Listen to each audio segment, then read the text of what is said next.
Hi viewers, மக்களுக்கு ஏதாவது நல்ல விஷயங்களை கண்டுபிடிக்கணுங்கிறதுக்காகவே தன்னுடைய வாழ்நாள் முழுக்க கஷ்டப்பட்ட சில ஆய்வாளர்கள் கடைசியில அவங்க கண்டுபிடிச்ச விஷயங்களாலேயே இறந்து போயிருக்காங்க. அந்த மாதிரி தன்னுடைய கண்டுபிடிப்புகளாலேயே இறந்து போன 8 ஆய்வாளர்களை பத்தி தான் நம்ம இந்த வீடியோல பார்க்க போறோம். இந்த வீடியோ பிடிச்சிருந்தா லைக் பண்ணுங்க, அப்படியே நம்ம தமிழ் கலாட்டா நியூஸ் சேனலை சப்ஸ்கிரைப் பண்ணி சப்போர்ட் பண்ணுங்க.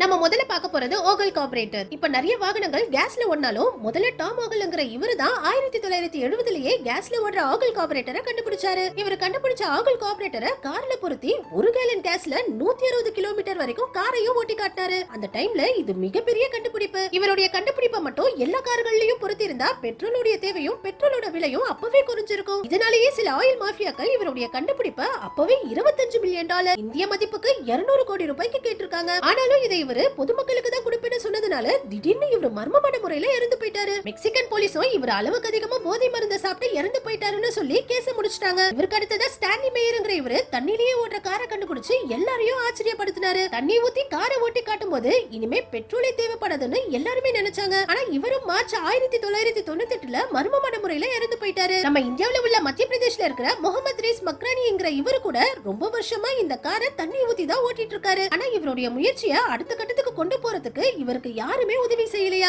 அடுத்தது ரைஃப் மிஷன். அமெரிக்கன் ஆய்வாளரான ரைமண்ட் ரைஃப்ங்கிற இவரு 1930லயே ரேடியோ வேவ்ஸ் மூலமா கேன்சரை குணப்படுத்துற ஒரு மிஷினை கண்டுபிடிச்சாரு. நம்ம உடம்புக்குள்ள ஒரு விதமான வைப்ரேஷனை செலுத்தி கேன்சர் செல்களை சாகடிக்க முடியும்னு சொன்னாரு. ஆனா திடீர்னு ஒரு நாள் 1950லயே யாரோ சில மர்ம நபர்கள் இவருடைய ஆய்வகத்தை மொத்தமா தீய வச்சு எரிச்சிட்டாங்க. அதுக்கப்புறம் இவரும் கொஞ்ச நாள்லயே இறந்து போயிட்டாரு. இதே மாதிரி ஹாரி ஆக்ஸேங்கிற இவரும் 1920லயே கேன்சரை குணப்படுத்துற இந்த டானிக்கை கண்டுபிடிச்சு அவார்ட் எல்லாம் வாங்கினாரு. இந்த மருந்து கொடுத்து இவர் ஹாஸ்பிடல்ல நிறைய கேன்சர் பேஷண்ட்ஸ்களை குணப்படுத்தியும் காட்டினாரு. ஆனா திடீர்னு இவரும் ஹார்ட் அட்டாக்ல இறந்து போயிட்டாரு. அடுத்தது ஏரோவேகன். இப்ப ஜப்பான்ல உள்ள புல்லட் ட்ரெயின்கள் மணிக்கு 600 கிலோமீட்டர் ஸ்பீட்ல போகுது. ஆனா ஆரம்பத்துல இருந்த ஸ்டீம் இன்ஜின் ட்ரெயின்கள் அதிகபட்சமாவே 60 கிலோமீட்டர் ஸ்பீட்ல தான் போகும். இதனால ரஷ்யன் ஆய்வாளரான வெலரின் அபகோவ்ஸ்கைங்கிற இவரு வேகமா போற ட்ரெயினை உருவாக்கணும்னு பல வருடங்களா முயற்சி பண்ணிட்டு இருந்தாரு. கடைசியில ட்ரெயினுக்கு முன்னாடி இந்த மாதிரி ஹை ஸ்பீட்ல சுத்துற ரெக்கையை பொருத்தி அவகன்ங்கிற இந்த ட்ரெயினை கண்டுபிடிச்சாரு. இவர் கண்டுபிடிச்ச இந்த ட்ரெயின் அந்த டைம்லயே 200 கிலோமீட்டர் ஸ்பீட் வரைக்கும் போயிருக்கு. 1921ல இவர் கண்டுபிடிச்ச ட்ரெயின் தன்னுடைய முதல் பயணத்தை ஸ்டார்ட் பண்ணி போகும்போது 182 கிலோமீட்டர் ஸ்பீட் வரைக்கும் கரெக்டா ஓடி இருக்கு. ஆனா அதுக்கப்புறம் அப்ப இருந்த சின்ன ரயில்வே ட்ராக்கால இவ்வளவு ஸ்பீட தாங்கிக்க முடியாம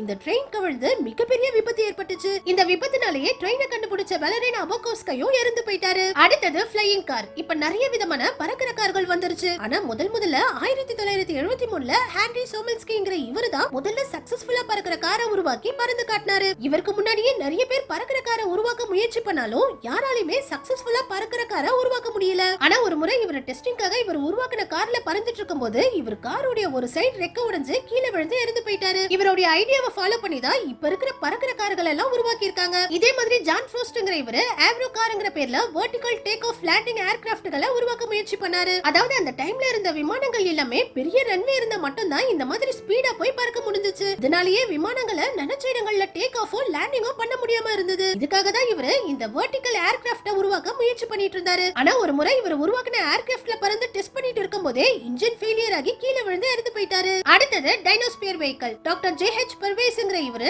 டைனமிக் ஸ்டெபிலிட்டியோட 1930லயே இந்த வித்தியாசமான வாகனத்தை உருவாக்குனாரு. இந்த வண்டி 48 km/h ஸ்பீட்ல ஓடும். அப்ப இருந்த கார்களோட கம்பேர் பண்ணும்போது இதுதான் ரொம்பவும் வேகமா ஓடுற வண்டியா இருந்துச்சு. அப்ப இருந்த கார்களோட விலையோட கம்பேர் பண்ணும்போது இந்த வண்டியோட ரேட் ரொம்பவும் கம்மியா இருந்ததுனால அந்த டைம்ல பெண்கள் கூட இந்த வண்டியை வாங்கி ஓட்டினாங்க. ஆனா இந்த வண்டியை உருவாக்குனவரே கடைசியில இந்த வண்டியில ஏற்பட்ட விபத்துனாலேயே இறந்து போயிட்டாரு. அடுத்தது ஏர் பலூன். இப்ப நம்ம பறக்கிற ஏர் பலூனை பிரெஞ்சு ஆய்வாளரான ஜீன் பிரான்கோயிஸ்ங்கிற இவரு தான் 1783லயே கண்டுபிடிச்சிருக்காரு. அந்த டைம்ல வாழ்ந்த மக்கள் இந்த கண்டுபிடிப்பை ரொம்பவும் ஆச்சரியத்தோட பார்த்திருக்காங்க. வெளியூர்ல இருக்கிறவங்க எல்லாம் கூட்டம் கூட்டமா வந்து இந்த மாதிரி செவரெல்லாம் ஏறி குதிச்சு மனிதன் முதல் முறையா வானத்துல பறக்கிறத பார்த்திருக்காங்க. இவர் 1785ல இங்கிலாந்துல இருந்து பிரான்சுக்கு 40 கிலோமீட்டர் பறந்து போறதுக்காக இவருடைய முதல் ஏர் பலூன் பயணத்தை ஆரம்பிச்சாரு. ஆனா போற வழியிலேயே ஏர் பலூனோட நெருப்பு அதிகமாகி ஏர் பலூன்ல ஓட்ட விழுந்து இவர் கஷ்டப்பட்டு கண்டுபிடிச்ச ஏர் பலூன்லயே கீழே விழுந்து இறந்து போயிட்டாரு. இவருடைய கண்டுபிடிப்புல இருந்த குறைகளை சரி பண்ணி தான் இப்ப நம்ம பயன்படுத்துற ஏர் பலூனை உருவாக்கி இருக்காங்க. இதே மாதிரி ஃப்ரேஸ் ரெயில்ஷெட்ங்கிற இவரு தான் இப்ப நம்ம பயன்படுத்துற பாராசூட்டை கண்டுபிடிக்க முயற்சி பண்ணிருக்காரு.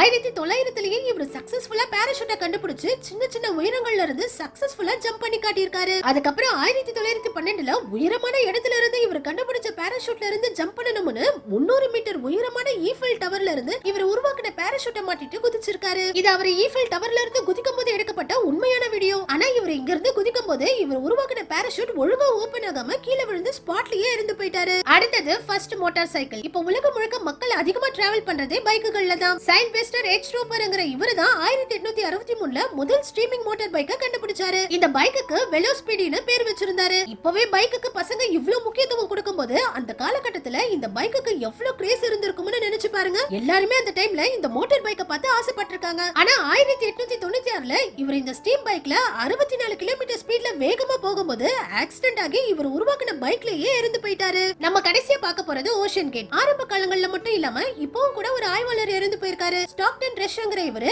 ஓஷன் கேட்ங்கிற இந்த சப்மரீனை உருவாக்கி கடலுக்கடியில 13,000 ஃபீட் ஆழம் வரைக்கும் போனாரு. முக்கியமா கடலுக்கடியில மூழ்கி கிடக்கிற டைட்டானிக் கப்பலை கூட கூட்டிட்டு போய் காட்டினாரு. ஆனா ஜூன் 18, 2023ல 5 பணக்காரங்களோட டைட்டானிக் கப்பலை பார்க்க போன இவர் உருவாக்கின இந்த ஓஷன் கேட் சப்மரீனுக்குள்ளேயே இறந்து போயிட்டாரு. ஒரே நேரத்துல 5 பணக்காரங்க இறந்து போனதுனால இந்த நியூஸும் உலகம் முழுக்க பயங்கர வைரல் ஆச்சு. ஓகே வியூவர்ஸ், இந்த ஆய்வாளர்களையும் இவங்களுடைய கண்டுபிடிப்புகளையும் பத்தி நீங்க என்ன நினைக்கிறீங்கன்னு கமெண்ட்ஸ்ல சொல்லுங்க. இந்த வீடியோ பிடிச்சிருந்தா லைக் பண்ணுங்க. அப்படியே நம்ம தமிழ் கலெக்டர் நியூஸ் சேனலை சப்ஸ்கிரைப் பண்ணி சப்போர்ட் பண்ணுங்க.